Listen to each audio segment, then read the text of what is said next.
하나님의 말씀 증거하도록 하겠습니다.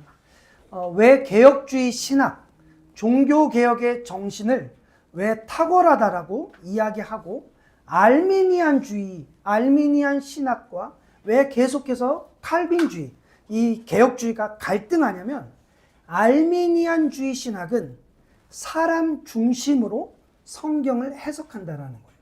알미니안주의 신학은 어느 교단이냐? 보통 감리교가 대표적인 알미니안주의입니다.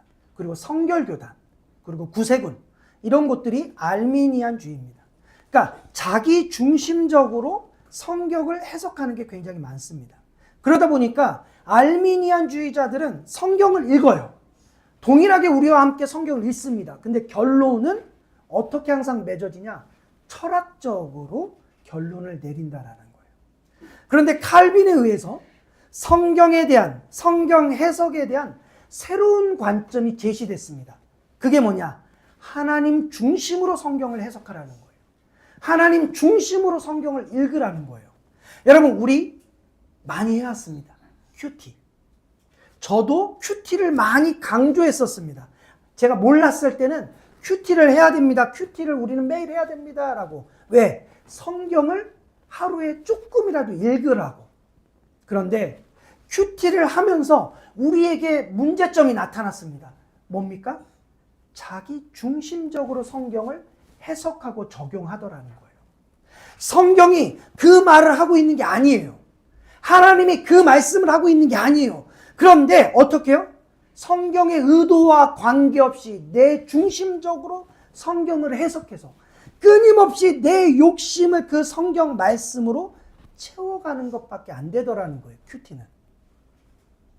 다른 종교, 불교나 다른 어떤 종교에 있다가 기독교로 개종한다 할지라도 그 사람이 자기가 믿고 있었던 다른 종교의 사고방식으로 성경을 해석하면 그 사람은 기독교인은 되었지만 여전히 그 사람은 누구를 믿어요? 다른 이방신을 믿는 사람하고 동일하다라는 거예요. 성경을 바르게 해석하려면 우리는 먼저 성경을 쓰신 성령님, 성령 하나님의 관점으로 성경을 봐야 됩니다. 이걸 뭐라고 이야기하느냐?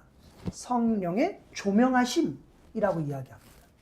성령의 조명하심에 의해서 성경을 해석하고 이해할 때 우리에게 나타나는 현상들이 반드시 있습니다. 그게 뭡니까?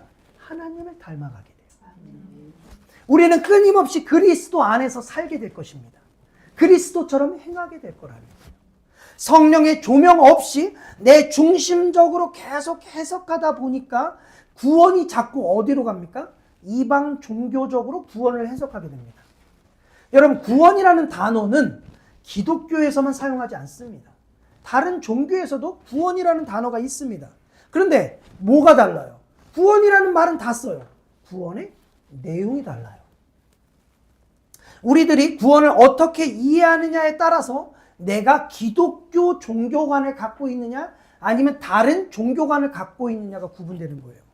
그러니까 기독교 안에 교회 다닌다고 해서 기독교인이 아니라는 겁니다. 성경적인 관점으로 구원을 이해하지 않고 이방 종교적으로 구원을 이해하고 있다면 그 사람은 여전히 다른 종교를 믿는 사람이나 마찬가지입니다. 세례를 받았고 직분을 받았지만 그 사람의 생각 자체는 여전히 다른 종교와 다를 바가 없는 거예요. 그런데 복음이 말하는 구원, 성경이 말하는 구원은 뭐냐? 특정한 목적을 위해서 우리의 기능을 변화시키기 위해 주어지는 게 뭐예요? 구원이라는 거예요. 어떤 특정한 목적이 있단 말이에요. 그 목적을 행하기 위해서 우리의 기능을 바꾸는 게 구원이에요. 마치 이런 겁니다. 기능이 바뀌지 않으면 어떤 일을 할 수 없어요. 그래서 기능을 바꿔주는 거예요. 자, 이 내용이 다른 종교와 기독교 구원의 차이입니다. 자, 다른 종교는 구원이 목적이에요. 이런 거예요. 구원받기 위해서 선행을 베풀어요. 구원받기 위해서 착한 일을 해요. 구원받기 위해서 108배를 하고 연부를 하고 뭔가를 한단 말이에요. 왜요? 구원이 목적이기 때문에. 그런데 우리는 구원을 받기 위해서 선행을 하는 게 아니란 말이에요. 우리는 선행을 하기 위해 구원을 받는 거예요. 우리 안에는 착한 일을 할 수 없기 때문에 착한 일, 하나님 사랑, 이웃 사랑이라는 그 기능을 하기 위해서 어떻게 해요? 구원을 주시는 거예요. 우리는 구원 받았기 때문에 거룩하게 사는 게 아니라 거룩하게 살기 위해 하나님이 구원을 주신 거예요. 우리가 본성적으로 거룩하게 살 수 없습니다. 우리는. 왜냐? 우리는 전적으로 타락했기 때문에. 본성적으로 우리는 하나님을 기쁘시게 할 수가 없단 말이에요. 우리는 본성적으로 이웃을 사랑할 수가 없어요. 근데 하나님께서 그렇게 살게 하려고, 이웃을 위해 살게 하려고, 본성적으로 착하게 살게 하기 위해서, 선행을 베풀게 하기 위해서 뭐예요? 기능을 만들어 주려고 구원을 베푸신 거예요. 그래서 복음은 단순히 구원만을 위해 주어진 게 아니라 복음은, 이 구원은 더 궁극적인 목적이 있단 말이에요. 더 높은 부르심이 있단 말이에요. 그게 뭡니까? 하나님 사랑, 이웃 사랑. 이것에 우리가 도달하기 위해서 구원을 우리에게 허락하셨다는 거예요. 예수님께서 공생애를 시작하면서 첫 번째로 하셨던 말씀이 있습니다. 그게 마태복음 4장 17절에 예수님이 이렇게 말씀하세요. 이때로부터 예수께서 비로소 전파하여 이르시되 회개하라 천국이 가까이 왔느니라. 예수님 이렇게 말씀하셨습니다. 자, 우리는 자꾸 어떤 해석을 이방 종교적으로 해석을 하려고 해요. 자, 회개하라 천국이 가까이 왔느니라. 이 말씀을 듣고 어떻게 해석하냐? 회개하면 천국에 들어가겠구나. 이렇게 해석한단 말이에요. 아, 회개해야지 천국에 들어가는구나. 이렇게 해석하는 거예요. 근데 이건 이방 종교적으로 해석하는 거라는 거예요. 이게. 예수님은 천국에 들어간다라고 말씀하시지 않았어요. 지금. 회개해라. 천국에 들어간다라고 말하지 않았어요. 뭐라고 말해요? 천국이 가까이 왔다. 이게 뭐예요? 천국이 임했다라는 말이에요. 천국이 너희들에게 도래할 것이다 라고 말하는 거예요. 임박한 하나님의 나라를 말하고 있는 거죠. 그러니까 우리는 예수를 믿고 천국에 들어가는 게 아니에요. 천국이 가까이 오기 때문에 어떻게 해요? 빨리 회개해야 돼요. 무슨 말씀인지 아세요? 회개해서 천국으로 들어가는 게 아니라 예수님은 지금 뭐라고 말해요? 천국이 임하고 있기 때문에 어떻게 해요? 가까이 오고 있기 때문에 너희들 빨리 회개하라는 거예요. 무슨 얘기냐면 예수님은 죄인들을 향해 구원의 말씀을 하지 않고 회개를 선언하고 있다는 거예요. 회개를 선언하고 있다는 거예요. 우리의 인생의 방향이 하나님 나라 시민으로 돌아오기를 원하고 계신다는 거예요. 자, 회개하라. 천국이 가까이 왔느니라. 이 말은 구약을 배경으로 하고 있습니다. 이런 거예요, 여러분. 우리가 지난주에 여리고성을 한번 살펴봤지 않습니까? 자, 이스라엘 백성들이 출애굽하고 이제 가나안 땅으로 들어갑니다. 정복전쟁을 하려고 들어가요. 가장 첫 번째 만난 성이 여리고죠. 근데 여리고성은 가장 높고 강력한 성입니다. 쉽게 함락할 수 없어요. 근데 그 여리고성에게 외치죠. 항복하라고. 뭐라고 그래요? 웃기지 말라는 거죠. 야, 이 성이 이렇게 강력한데 니네가 어떻게 이 성을 함락시킬 수 있어? 우린 절대로 항복하지 않아. 우린 무너지지 않아. 하나님 어떻게 해요? 너희들 빨리 회개하라는 거예요. 하나님 나라 임했다라는 거죠. 빨리 회개해. 그러면 살게 될 거야. 그런데 회개 안 해? 오케이. 너희들은 진멸할 거야. 그러니까 하나님 어떻게 하십니까? 여리고성을 돌게 하시고 진멸하죠. 단 하나도 남김없이 전부 다 진멸하라고 말씀하시죠. 이게 바로 회개하라. 천국이 가까이 왔느니라. 하나님의 나라가 속히 임하고 있기 때문에 회개하지 않으면 어떻게 돼요? 진멸된다. 이것이 언제요? 마지막 때에도 동일하게 일어난다는 거예요. 하나님의 나라가 임하고 있다라는 거예요. 근데 회개하지 않으면 그때 어떻게 해요? 진멸된다. 너희들의 시민권이 어느 쪽에 있는지를 생각하고 이제껏 너희들이 마귀의 시민으로 살았다면 이제는 속히 회개해서 하나님의 시민으로 돌아오라는 뜻이에요. 하나님 나라 시민답게 살라는 뜻입니다. 너희들이 하나님 나라 시민답게 살지 않는다면 이제 그 사람에게 준비된 건 뭡니까? 심판이죠. 이게 예수 그리스도가 공생에서 시작한 첫 번째 말씀이라는 거예요. 그래서 구원이란 어떤 거냐? 하나님 나라 시민답게 살려고 애통하는 사람들에게 주어지는 거예요. 그런 사람들이 구원을 받는 거예요. 그런 사람들이 하나님의 진노, 심판으로부터 구원을 받는 거예요. 하나님의 진노로부터 구원을 받았다면 이제 우리는 우리 삶에 어떻게 살아야 돼요? 막 살 수가 없겠죠. 더 이상 마귀의 시민으로 살 수 없겠죠. 자기 만족대로 살 수 없겠죠. 그걸 포기하고 하나님 나라 시민으로 들어왔을 때 그때를 뭐라고 부르냐? 회개했다라고 부르는 거예요. 여전히 내가 구원을 받았다라고 이야기하면서 여전히 나는 마귀의 시민으로 살아가요. 그건 아직 회개한 게 아니라는 거예요. 내가 구원받았는데 아직 하나님 나라의 소명을 느끼지 못하고 있다면, 하나님의 그 부르심을 아직 알고 있지 못한다고 하면 아직 구원이 무엇인지 알지 못한다라는 겁니다. 그런데 이런 구원의 방식이 구원을 받을 때만 이루어지는 게 아니라 구원받은 이후에 우리의 삶도 동일하게 나타난다는 거예요. 칼빈은 회개는 반복적으로 해야 된다라고 말씀하고 있습니다. 그러니까 우리가 거듭날 때, 우리가 중생할 때 회개와 믿음이 생기는 거잖아요. 그런데 거듭날 때만 회개가 필요한 게 아니라 거듭난 이후에 하나님의 백성으로 된 이후에도 우리는 어떻게 해요? 반복적으로 회개하는 거죠. 그래서 오늘 우리도 십계명이라는 이 하나님의 규범 아래 우리의 삶을, 우리의 믿음을, 우리가 하나님 나라 시민답게 살았는지 살지 못했는지에 대해서 어떻게 해요? 반복적으로 회개하는 거예요. 마치 애통하는 삶을 연속적으로 살아가는 거예요. 주님, 저의 이 모습을 불쌍히 여겨주시옵소서라고 애통하는 삶을 매일 연속적으로 살아가는 거예요.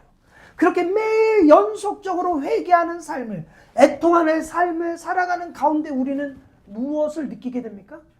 성화를 경험하게 되는 거예요. 그런 성화의 삶이 계속 이루어가는 가운데 내가 구원받은 사람이구나라는 구원의 확신에 이르게 된다는 겁니다. 근데 이 회개, 연속적으로 회개하는 것, 애통하는 삶이 없어요. 성화의 삶이 없어요. 근데 어떻게 구원의 확신을 받을 수 있냐는 거예요. 그러니까 우리들이 하나님의 말씀대로 살고 날마다 회개에 합당한 열매를 반복해서 맺지 않으면 아무리 그 사람이 나는 구원 받았다라고 말한다 할지라도 그 사람에게는 절대로 구원의 확신은 주어지지 않는다는 거예요. 왜요? 하나님이 그 확신을 주시지 않아요. 그러면 어떤 목적을 위해서 우리를 구원하셨는지, 왜 우리가 구원받았는지 그 목적을 오늘 본문을 통해 살펴보도록 하겠습니다. 오늘 본문 17절에서 18절 말씀 우리 다 같이 함께 읽도록 하겠습니다. 대제사장과 그와 함께 있는 사람, 즉 사두개인의 당파가 사도들을 잡아다가 옥에 가두었더니. 아멘. 지난 시간에 사도들의 그 복음 전파로 인해서 교회가 성장하고 교회가 이제 부흥하는 일이 일어났습니다.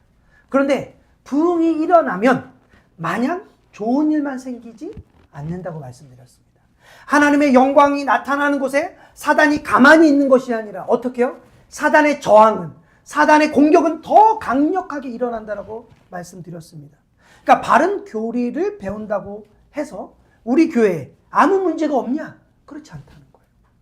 문제는 항상 일어날 수밖에 없다는 거예요. 그런데 아무 문제 없는 교회를 찾아다닌다. 그건 불가능한 거예요. 이 땅의 교회는 아무 문제가 없는 교회가 없습니다. 왜냐? 이 땅은 끊임없이 전투하는 교회이기 때문에 사단과 끊임없이 전쟁이 일어나게 되어 있습니다. 하나님의 은혜가 강하면 강할수록 사단의 저항과 공격은 더 강해질 수밖에 없다라는 거예요. 그런데 초대교회 안에서 수도 없는 문제가 계속 일어났습니다. 교회 안에서 이런 일들이 일어났을 때 초대교회가 살아있었기 때문에 이 문제가 일어난 거예요. 성령의 하나님의 역사가 강력하게 초대교회 안에 부어졌기 때문에 여러 가지 문제들이 일어났습니다. 물론 교회가 죽었기 때문에 나타나는 문제들도 있습니다. 그런데 교회가 살아서 나타나는 문제와 교회가 죽어서 나타나는 문제는 모습이 달라요. 첫 번째로 교회가 살아서 문제가 나타나는 건 어떤 거냐? 진리를 지키기 위해서 나타나는 문제들이라는 거예요. 그런데 교회가 죽었기 때문에 나타나는 문제는 뭐냐? 교회의 불법 때문에 나타나는 문제들이라는 거예요. 그러니까 어찌하든지 교회는 불법 때문에 나타나는 문제를 어떻게 해요? 최소화하기 위해 애써야 되는 거겠죠. 하나님의 진리 때문에 나타나는 문제가 교회에 있다라고 한다면 그것에 대해서 교회는 저항하고 싸우고 대항해야 되겠죠. 근데 우리는 이런 사단의 저항에 대해서 두려워할 필요는 전혀 없다라는 거예요. 왜요? 하나님의 주권 아래 있다는 거예요. 사단의 그 공격마저도 하나님이 허용하시는 것까지만 할 수 있는 거예요, 사단도. 네. 그러니까 하나님께서는 우리에게 감당할 만한 시험만 주신다는 거예요. 그러니까 우리는 어려움을 두려워할 필요가 없습니다. 그러면 그렇다고 해서 우리가 사단의 공격에 느슨하게, 안일하게 반응해도 된다라고 이야기하는 게 아니라는 겁니다. 하나님의 주권 아래 있기 때문에 우리는 언제나 항상 최선을 다하는 태도를 유지해야 됩니다. 우리는 적극적으로 반응해야 됩니다. 적극적으로 대처해야 됩니다. 우리의 신앙의 선배들이 그렇게 해왔습니다. 삼위일체, 성부, 성자, 성령, 이 삼위일체 논쟁도 그랬습니다. 기독론, 예수 그리스도의 1인격 이본성이라는 이 인격에 대한, 이 기독론에 대한 논쟁에서도 그랬습니다. 여러 가지 문제가 있을 때마다 하나님의 주권 아래 있기 때문에 느슨하게 있어도 되겠지. 하나님 알아서 하겠지. 그러지 않았다라는 거예요. 신앙의 선배들은. 어찌하든지 적극적으로 생명을 다해 그 일에 몸을 던졌다라는 겁니다. 그 가운데 하나님께서 어떻게 해요? 합력하여 선을 이루셨습니다. 그런 어떤 교리적인 성경적인 논쟁이 있고 공격이 있을 때마다 그 공격에 적극적으로 대처하면서 점점 성경은 더 명확해지고 정확해졌다는 거예요. 우리가 가지고 있는 이 교리들, 이 개혁주의 교리들이 그 공격을 막아내고 그 공격에 저항하며 더 성경적으로, 더 바르게, 더 정확하게 만들어져 갔다라는 거예요. 그러니까 하나님께서 왜 우리에게 고난을 주시냐? 하나님께서 왜 우리에게 어려움을 주시냐? 우리의 신앙을 더 정확하게 세우기 위해서 고난과 어려움을 주신다는 거예요. 하나님을 더 정확하게 알기 위해서 이런 문제들을 우리에게 주신다는 거예요. 여러분, 아브라함을 보시면 참 재밌습니다. 아브라함이 성경에 처음 등장할 때 나이가 75세였습니다. 그런데 가나안 75세에 아브라함이 등장해서 가나안에 도착을 해가지고 이제 그가 가나안 땅에 도착해서 살아갑니다. 그 공백기가 몇 년이냐면 10년입니다.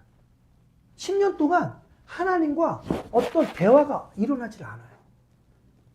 그러니까 아브라함 삶에 가나안 땅으로 와서 어떻게 해요? 편안하게 살았다는 거예요. 아브라함이 그렇게 편안하게 아무 인생에 문제 없이 그렇게 편안하게 아브라함이 살았다는 거예요. 그러다가 삶 속에서 별 문제가 없이 살으니까 아브라함이 하나님과 가까워지고 아브라함이 성장했을 거라고 생각하잖아요. 그렇지 않다는 거예요. 아브라함은 전혀 하나님을 이해하지 못했습니다. 10년 동안. 그러다가 아브라함이 문제가 생길 때마다, 어려움이 생길 때마다, 하나님이 아브라함을 시험할 때마다 아브라함은 점점 하나님에 대한 이해가 깊어지기 시작했어요. 우리에게 있어서 문제도 그런 거예요. 우리 삶의 문제가 결코 없는 게 좋은 삶이 아니라는 거예요. 문제를 어떻게 대처하느냐가 좋은 삶입니다. 그게 좋은 신앙입니다. 인생을 살아가면서 문제가 없을 수 없습니다. 그런데 우리는 문제 가운데서 하나님의 선하심을 알아가야 돼요. 하나님의 지혜로우심을 알아가야 되고, 하나님의 전능하심을 알아가야 되고, 하나님의 주권을 알아가야 되고, 하나님의 영원하심을 알아가야 됩니다. 하나님이 이 문제를 하나님의 주권 가운데 나에게 주셨구나. 그래서 우리는 감사함으로 그것을 반응할 수 있어야만 됩니다. 하나님의 이 주권이라는 이 놀라운 교리를 자칫 어떤 사람은 하나님이 다 주권적으로 알아서 하신다며. 그럼 난 할 일이 없나 보다. 게으름으로, 안일함으로 반응하는 사람들이 있다라는 거예요. 하나님이 다 예정해 놓으셨잖아. 구원받은 사람을 하나님이 다 정해 놓으셨다며. 그럼 내가 할 게 없네. 전도 안 해도 되네. 이렇게 생각한단 말이에요.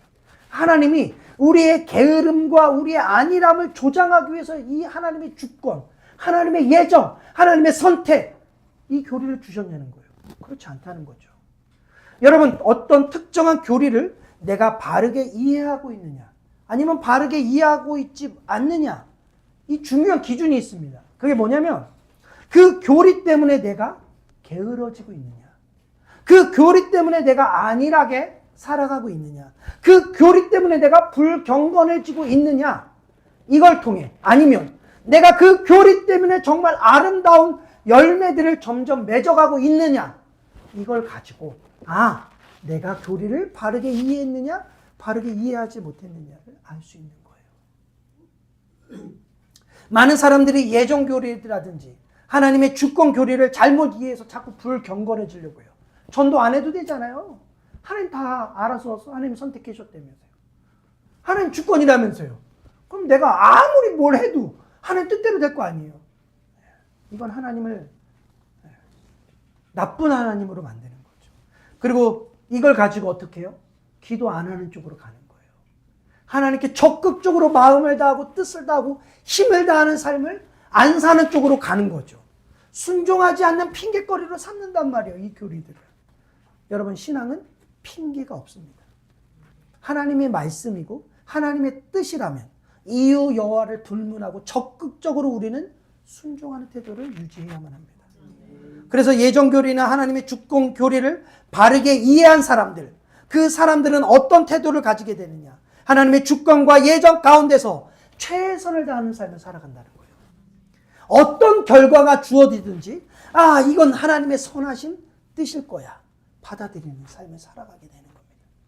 우리가 정말 예정교리를 믿는다고 한다면, 목회자가, 목사들이 예정교리를 믿는다고 한다면 어떻게 목회를 해야 되냐? 최선을 다해서 목회하는 거예요. 최선을 다해서 목회를 하는 게 의미가 없는 게 아닙니다. 근데 어떤 사람들은 이렇게 생각합니다. 최선을 다해서 목회를 했는데, 열심히 했는데 사람 몇 명 안 모여요. 이렇게 이야기하는 거예요. 여러분, 최선을 다해서 목회했어요. 근데 하나님께서 저희에게, 하나님께서 원하시는 가장 좋은 열매, 그게 뭐예요? 다를 수 있잖아요. 사람이 많이 모이는 열매가 하나님이 원하시는 열매가 아닐 수 있다는 거예요. 무슨 말씀인지 아십니까? 내가 원하는 열매와 하나님이 원하는 열매가 다를 수 있구나. 이것을 믿어야 되는 거예요. 여러분, 아더 핑크라는 청교도 신학자가 있습니다. 이 사람이 정말로 목회를 진짜 못한 사람이에요. 어딜 가가지고 설교를 하면 쫓겨나고, 어딜 가서 설교를 하면 쫓겨나고, 어딜 가서 설교를 하면 쫓겨나고, 매번 쫓겨나는 거예요. 미국에서 그렇게 설교를 하고 설교를 했는데 계속 쫓겨다니는 거예요. 그러다가 호주에 갔습니다. 호주에 가서도 안 된 거예요. 다시 미국으로 와서 설교를 하려고 했는데 설교가 안 돼요. 매일 그렇게 쫓겨다녔습니다. 그런데 아더 핑크가 그렇게 일평생 최선을 다해서 목회하고 설교했는데, 그 당시에는 아더 핑크를 어떻게 해요? 하찮게 여겼단 말이에요. 목회 제대로 못했으니까. 그런데 그의 열매가 다음 세대에 엄청나게 크게 맺혀진 거예요. 수많은 개혁주의 신학자들과 설교자들에게 너무나도 놀라운 통찰력을 제공합니다. 하나님의 주권이라는 이 놀라운 통찰력을 아더 핑크가 우리들에게 제공한 거예요. 여러분, 여러분들이 직장 생활을 하거나 여러분들이 가정 생활을 하면서 때로는 이렇게 생각합니다. 내가 하나님 뜻대로 최선을 다했단 말이에요. 하나님을 영화롭게 하기에 내가 애썼단 말이에요. 그런데 내가 원하는 결과가 안 생겨요. 직장에서, 가정에서. 그것 때문에 낙심해요. 여러분, 그렇게 낙심하면 여러분들은 하나님의 주권을 믿는 게 아니에요. 누구를 믿는 겁니까? 여러분의 주권을 믿는 겁니다. 하나님의 선하신 작정을 믿는다고 한다면, 나는 모르지만 하나님의 선하신 가운데 합력하여 선을 이루실 것을 여러분들 믿어야 됩니다. 그것을 믿는다고 한다면 우리들은 정말 편안한 마음으로 우리의 삶을 최선을 다할 수 있을 것입니다. 로마서 8장 28절입니다. 우리가 알거니와 하나님을 사랑하는 자 곧 그의 뜻대로 부르심을 입은 자에게는 모든 것이 합력하여 선을 이루느니라. 여러분, 바울의 이 선언에 두 가지 핵심이 있습니다. 첫 번째, 하나님을 사랑하는 자. 두 번째, 그의 뜻대로 부르심을 입은 자입니다. 그러니까 다시 말하면 하나님의 뜻대로 부르심을 입은 자는 반드시 누구를 사랑하게 되어 있습니까? 하나님을 사랑하게 되어 있다. 이 말이에요. 그러니까 내가 그 뜻대로 부르심을 받은 존재인지 알 수 있는 방법이 뭐예요? 내가 하나님의 뜻대로 예수 그리스도의 뜻대로 부르심을 받은 자인지 알 수 있는 방법이 뭐예요? 내가 하나님을 사랑하고 있는지 안 사랑하고 있는지 그거 고민하면 되는 거예요. 그거 생각하면 알 수 있습니다. 그러면 하나님을 사랑한다는 게 무슨 의미냐는 거예요. 하나님을 사랑한다는 거. 하나님께 대한 헌신과 희생하는 삶이라는 거예요. 하나님 나라 시민의 삶을 살아가는 겁니다. 내가 누군가를 사랑하고 있는지 사랑하고 있지 않은지 구분하는 기준이 있습니다. 그게 뭐냐? 내가 그 사람을 위해 희생을 아끼지 않는가? 아니면 내가 그 사람에 대한 희생이 아까워하는가? 이거예요. 그렇지 않습니까? 내가 사랑하는 사람이 있어요. 근데 그 사람을 사랑하면 희생하지 않습니까? 시간을 들이건 몸을 들이건 뭐를 들이건 뭐든지 그 사랑하는 대상에 대해 희생합니다. 사랑하지 않아요. 그럼 어떻게 해요? 아깝죠. 내 시간이 아까워요. 내 물질이 아까워요. 내 모든 게 아깝다는 거예요. 마찬가지입니다. 내가 하나님을 사랑하느냐, 사랑하지 않느냐. 내가 아까워하느냐, 아까워하지 않느냐는 거예요. 예를 들어서 강아지를 기른단 말이에요. 근데 너무 강아지가 예뻐요. 제가 요즘에 유튜브에서 가끔 보는 게 있습니다. 강아지들. 막 이렇게 뛰어다니는 거, 막 땅 파고 막 이런 게 너무 귀여운 거예요. 근데 강아지가 너무 이쁘단 말이에요. 근데 그렇게 이쁜 강아지를 어느 날 이쁜 강아지가 교통사고가 난 거예요. 다리가 다친 거죠. 다리를 못 쓰게 된 거예요. 그러니까 그 강아지가 어떻게 걸어요? 쩔뚝쩔뚝 걷게 되고 막 챙겨줘야 되고 여러 가지 해야 되잖아요. 근데 그 강아지가 다쳤다고 해서 다리를 못 쓴다고 해서 내다 버려버려요. 그러면 그 강아지를 사랑한 겁니까? 사랑하지 않은 겁니까? 사랑하지 않았던 거죠. 사랑한다고 착각하고 있었던 거죠. 사랑은 그거예요. 헌신과 희생이 동반되느냐는 거죠. 한쪽 다리를 쩔뚝쩔뚝 한다 할지라도 그 개를 돌봐주는 게 사랑이라는 거예요. 우리는 사랑한다고 하는 대상이 나에게 만족을 줄 때 사랑한다는 이야기를 합니다. 그런데 그 대상이 나에게 불편함을 줄 때 내 희생을 축소시키고 내 헌신을 축소시킨다라고 한다면 그건 사랑이 아니라는 거예요. 그냥 내 취향에 맞아서 그냥 좋아했던 것뿐입니다. 여러분, 초대교회 성도들은 어려움 가운데서 가장 좋은 환경이라고 이것을 믿었습니다. 그리고 좋은 것을 주실 거라고 믿기 때문에 어떻게 해요? 그들은 그의 삶에서 적극적으로 최선을 다하는 삶을 살아갔습니다. 결국 그들은 이런 어려운 환경을 통해서 합력하여 선을 이루게 됨을 경험하게 됩니다. 여러분, 하나님이 고통스러운 환경을 허락하시는 가운데 사도들과 어떻게 합력하여 선을 이루셨는지를 오늘 19절, 20절 보도록 하겠습니다. 주의 사자가 밤에 옥문을 열고 끌어내어 이르되 가서 성전에 서서 이 생명의 말씀을 다 백성에게 말하라 하매. 자, 사도들이 옥에 갇혔을 때 그들이 감사할 수밖에 없었던 이유가 곧 있으면 하나님이 천사를 보내줘서 우리를 옥에서 꺼내주실 거야. 이걸 알았기 때문에 감사했던 게 아니에요. 신앙은 여러분 감사의 조건을 찾아서 감사 노트 쓰는 게 아닙니다. 무슨 말씀인지 아세요?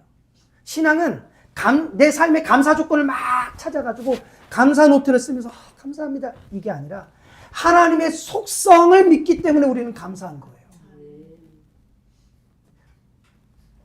감사해야 될 조건과 이유를 억지로 끌어다가 감사하는 게 아니라 하나님 자체가 감사한 거예요.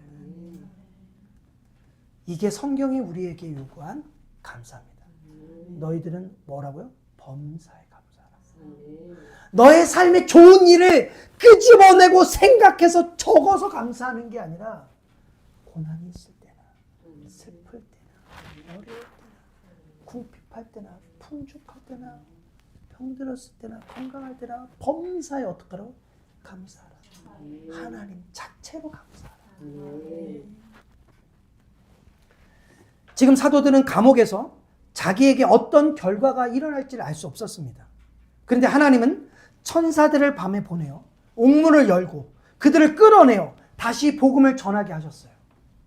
여기서 잠깐 한 가지 천사에 관해서 잠깐 말씀을 드리겠습니다. 여기 천사가 나와서 여러분 천사를 성경에서 뭐라고 이야기하냐면 하나님께서 우리를 수종들게 하기 위해서 보내는 존재들이에요. 무슨 말씀인지 아십니까? 하나님께서 우리를 수종들게 하기 위해서 천사를 보내는 존재들입니다. 그런데 어떤 이단들은 자꾸 천사들을 동원해야 된다고 이야기해요. 천사들을 보내서 사단의 공격을 물리쳐야 된다고 이야기합니다. 여러분, 성경 어디에도 우리가 천사를 동원한 적이 단 한 번도 없어요. 하나님이 천사를 동원해서 우리의 수종을 들게 하시지 우리가 천사를 불러서 수종들게 하지 않습니다. 보세요. 오늘도 사도들이 기도하면서 야 천사 누구누구 일로 와 빨리 와 빨리 와서 옥문을 열어 라고 기도하지 않았습니다. 누가 보냅니까? 하나님께서 그의 사자들 천사를 보내셨다는 거예요. 그러니까 하나님께서 천사를 명하셔서 우리를 수종들게 하는 거지 우리가 천사를 동원하는 게 절대로 아닌 겁니다. 오늘 본문에 하나님께서 천사를 보냈어요. 자, 사도들이 어떻게 기도했는지를 알 수 없습니다. 근데 옥에서 풀려난 게 단순히 사도들이 불쌍해서 하나님이 사도들을 꺼내주신 게 아니라는 거예요. 사도들이 옥에 갇힌 게 불쌍해서 고난받는 게 불쌍해서 옥에서 꺼낸 게 아니라는 겁니다. 왜 그러냐? 만약에 그랬으면 사도들은 그 다음부터는 더 이상 그의 삶에 고난이 없어야겠죠. 그런데 하나님께서는 사도들을 계속해서 어떻게 해요? 옥에 갇히게 하세요. 고난을 받게 하세요. 때로는 매를 맞게도 하십니다. 그러니까 하나님은 지금 옥에 갇히는 이 고통을 통해서 사도들에게 원하시는 게 뭐냐? 하나님의 어떠하심을 알게 하기 위한 거예요. 하나님의 속성을 알게 하시기 위한 거라는 거죠. 사도들은 이런 옥에서 풀려나는 이런 체험을 통해 하나님의 전능하심을 더 견고하게 고백할 수 있게 되는 거죠. 사도들은 이런 경험을 통해서 이런 계기를 통해서 세상으로부터 더 담대해질 수 있는 거예요. 사랑하는 성도 여러분, 이게 바로 하나님이 사랑하는 자들과 함께 합력하여 선을 이루시는 방식입니다. 여러분 질문을 하십시오. 여러분 스스로에게 질문하시길 바랍니다. 내가 인생을 살아가면서 수많은 고난 때문에 내가 하나님과 가까워졌는가? 내가 하나님을 더 깊이 이해했는가? 하나님을 더 많이 알았는가? 믿음으로 하나님의 그 주권을 바라보는 신자들이라면 고난을 통해서 하나님에 대한 이해는 점점 늘어날 것입니다. 여러분 신기한 건 아무리 신자라도 그 삶에 문제가 없잖아요? 그럼 하나님을 이해하지 못해요. 하나님에 대한 간증이 없어요. 근데 문제가 딱 있잖아요. 문제 가운데 하나님을 붙들죠. 하나님을 붙들고 문제 가운데 하나님은 아는 지식은 점점점 어떻게 해요? 더 깊어지고 드러날 수밖에 없다는 거예요. 여기서 사도들이 천사에 의해서 옥에서 구출된 건 사명을 완수하기 위함입니다. 그 부르심의 목적이 있었다라는 거죠. 우리는 여기서 사도들이 감옥에서 구해달라고 하나님께 기도했는지 안 했는지 알 수 없어요. 사도들이 갇히면서 하나님 이 옥에서 풀려나게 해주세요. 기도했는지 안 했는지 알 수는 없습니다. 그런데 분명한 건 하나님께서 하나님이 그 선하신 그 부르심의 사역을 수행하기 위해서 사도들을 감옥에서 나오게 했다라는 겁니다. 오늘 본문 5장 20절 가서 성전에 서서 이 생명의 말씀을 다 백성에게 말하라. 이게 사도들을 옥에서 꺼낸 이유라는 거예요. 고난에서 건지신 이유라는 겁니다. 가서 성전에 서서 생명의 말씀을 전하라는 거예요. 여러분 스코틀랜드의 리빙스턴 선교사가 이런 말씀을 했습니다. 사명을 받은 사람은 사명이 끝날 때까지 절대로 죽지 않는다. 우리는 하나님의 뜻대로 부름 받았다라고 한다면 그 사명이 끝날 때까지 우리는 죽지 않아요. 그런데 우리는 이 사명과 구원을 자꾸 따로 생각해요. 안 됩니다. 왜 우리가 구원받았습니까? 사명을 위해 구원받았다라는 거예요. 이 기능을 하기 위해 구원받았다라는 거예요. 그런데 우리는 자꾸 내가 왜 구원받았는지, 내가 무엇을 위해 구원받았는지에는 관심이 없어요. 우리는 여기에 늘 고민해야 됩니다. 내가 하나님의 영광을 위해서, 내가 하나님께서 지금 나에게 생명을, 하나님의 영광을 위해서 내 생명을 지금 보존하고 계신다라는 것을 우리는 알고 있어야만 됩니다. 그렇지 않으면 우리는 악한 날에 악하게 쓰임받기 위해 생명을 유지하고 있는 것일지도 모른다라는 거예요. 여긴 중간 상태가 없습니다. 하나님의 영광을 위해 하나님이 오늘 우리의 생명을 유지하시든가, 악한 날에 악하게 쓰이기 위해서, 쓰임받기 위해서 생명을 유지하고 있든가, 두 가지밖에 없는 거예요. 사도 바울은 자신의 구원이 이방인들을 위해 구원받았다라고 고백하고 있습니다. 로마서 1장 14절에 바울은 이렇게 고백합니다. 헬라인이나 야만인이나 지혜 있는 자나 어리석은 자에게 다 내가 빚진 자라. 지금 사도 바울은 나는 헬라인에게도 빚졌고 야만인에게도 빚졌고 지혜 있는 자에게도 빚졌고 어리석은 자에게도 다 빚졌다라는 거예요. 왜 빚졌냐? 나는 구원받을 수 없는 존재였다라는 거예요. 그런데 하나님께서 나는 구원받을 수 없는 존재인데 나를 구원하신 목적이 뭐냐? 이방인들, 헬라인들, 야만인들, 지혜인 자들, 어리석은 자들에게 복음을 전파하기 위해서, 그 기능을 부여하기 위해서 나를 구원하셨다. 그래서 내가 빚진 자다 하고 고백하고 있습니다. 여러분, 우리 어떻습니까? 우리는 무엇을 위해 구원받았다라고 생각하십니까? 우리가 구원받았다라고 얘기하면서 내가 무엇을 위해 구원받았는지, 부름받았는지를 아직 모르고 있다면 구원을 아직 얘기할 때가 아니라는 거예요. 여러분, 구원을 받으면 반드시 성령 하나님이 우리에게 주시는 게 있어요. 무엇입니까? 소명이라는 거예요. 콜링. 왜 구원받았는지 그것을 우리에게 주신다는 거예요. 단순히 천국 보내기 위해 구원받은 게 아니라 콜링, 이 부르심, 이것을 주시기 위해 부름받았다는 겁니다. 저는 교회 안에서 부교역자들 중에 이런 사람들 정말 많이 봤었습니다. 교회가 어떻게 되든 말든 그냥 자기는 자기 맡은 것만 한다는 거예요. 다른 거 신경 안 쓰는 사람들 정말 많이 봤습니다. 내가 이 교회에 왜 부름받았는지를 고민하지 않아요. 내가 왜 이 교회에 와서 무엇을 해야 되는지를 고민하지 않아요. 내가 어떻게 헌신해야 되는지 고민하지 않습니다. 그냥 내가 할 것만 하면 돼. 여러분, 요즘 신학교에 정원이 차질 않아요.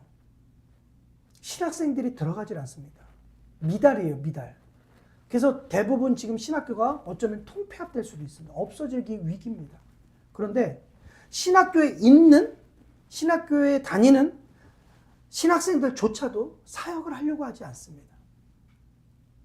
내가 이 돈 받고 전도사 사역을 해요. 이거예요. 수요일도 나오라고 그러고, 금요일도 나오라고, 토요일도 나오라고, 주일도 나오라고. 일주일에 4번 나가는데 나는 공부도 해야 되는데 4번 나가면서 사례비는 그 정도밖에 주지 않을까? 차라리 안 하고 말아. 차라리 아르바이트 하는 게 나아. 이게 사람들의, 신학생들의 마음입니다.